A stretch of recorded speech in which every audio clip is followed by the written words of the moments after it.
So with Reinventing the Steel, Pantera was having a lot, and I mean a lot of problems with, like, they aren't sure if they're even going to continue as a band anymore. Can they work things out with Phil?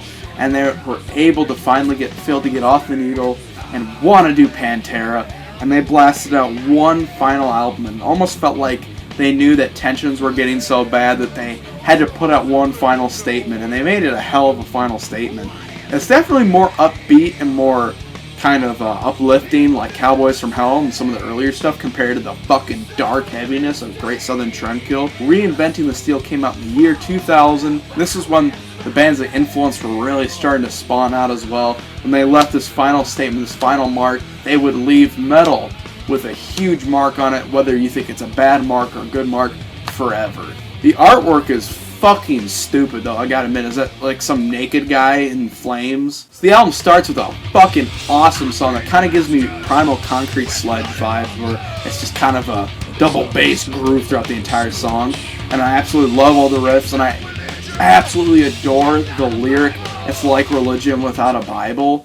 So then we have Goddamn Electric. This song is fantastic, and I've always kind of used to have a problem getting into the song because a lot of songs just sounded edgy, and a lot of people bash this album. You know, you have songs like Yesterday Don't Mean Shit, Goddamn Electric, just kind of cheesy titles.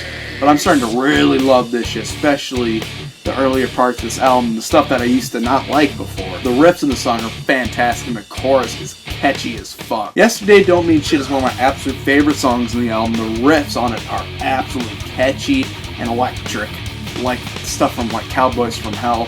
It's very groovy and very thrashy at the same time. And the chorus, once again, is really, really catchy. Then we have one of the weakest songs in the album, You've Gotta Belong to It, which has a lot of weird guitar effects that get really annoying after a while. You go from some great grooves to like this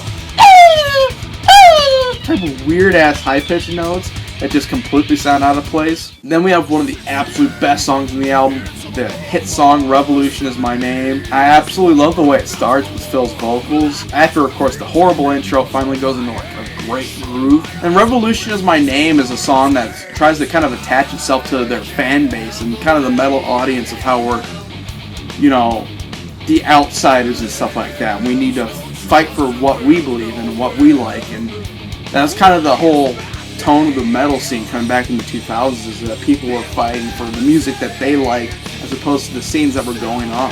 And I love how the music video is like a little kid that kind of looks like Phil. Then we have the song Death Rattle, which is funny because this song actually appears in an episode of SpongeBob called Pre-Hibernation, where they're doing a bunch of extreme shit and they play just kind of an altered version of the song. It's really funny. The riffs in are pretty damn cool. It's very, very heavy to the point, and I absolutely love the chorus. It shows the death rattle shaking, dun dun dun dun, and the riff in it's just so fucking heavy. Then we hit the fillers. We have We'll Grind That Axe for a Long Time. Then we have Uplift, which is filler, nothing special at all. And then we have It Makes Them Disappear, which is kind of trying to be a long song, but it's just way too long. It tries to have some sort of dark atmosphere to it. It's a little bit slower, but once again, it's just not catchy or captivating at all.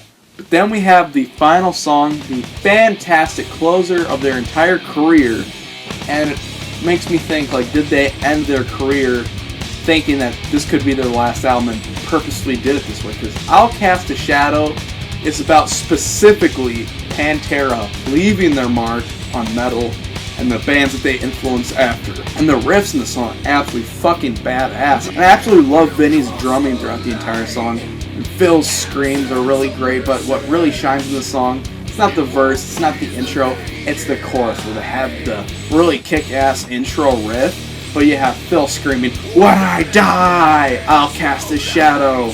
Perfect way to end their discography and their career, and the end of the metal legends themselves, and the end of a certain legend, Dimebag Darrell. After this album, the band went through a lot of turmoil where the band was in two sides. You had Vinny and Dimebag, their brothers, and then having Rex and Phil leaving to do different projects like Down and stuff, and they were just kind of all confused.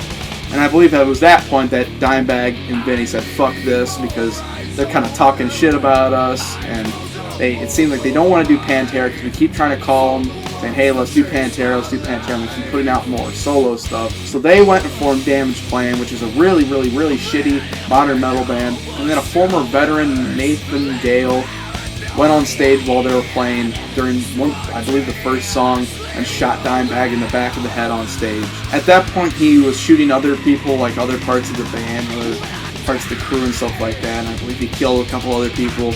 But his intent was to also kill Vinny, who, from one of the, like, I believe the manager was able to grab Vinny and run him off quickly. So he was taking hostages and stuff.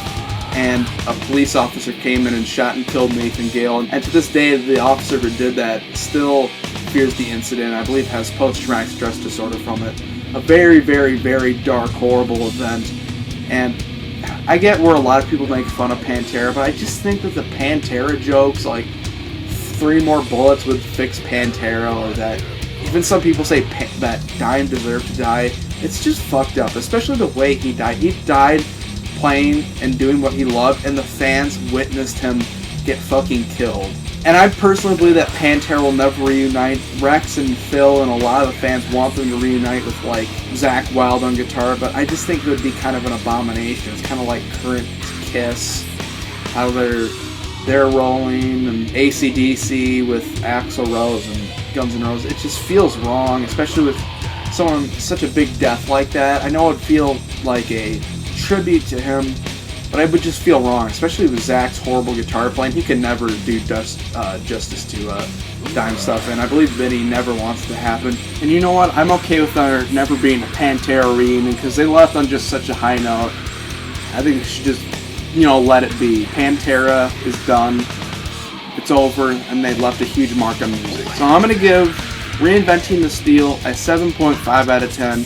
That's the end of Pantera. Thank you guys for watching.